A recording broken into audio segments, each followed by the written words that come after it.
નમસ્કાર દર્શક મિત્રો, આપ જોઈ રહ્યા છો ગુજરાત સિક્યોર ન્યૂઝ। હવે જોઈએ અગત્યના સમાચાર।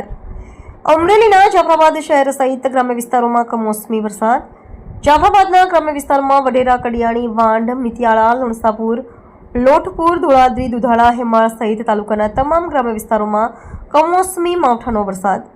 હવામાન વિભાગની આગાહીના પગલે જાફરાબાદ શહેર સહિત ગ્રામ્ય વિસ્તારોમાં વહેલી સવારે પવનના સુસવાટા સાથે વરસાદ। કમોસમી માવઠાના વરસાદથી ખેડૂતોના પાકને વ્યાપક નુકસાનની શક્યતા। રિપોર્ટર કાળુશા કનોજિયા સાથે યોગેશ ઉનડકટ, ગુજરાત સિક્યોર ન્યૂઝ, જાફરાબાદ।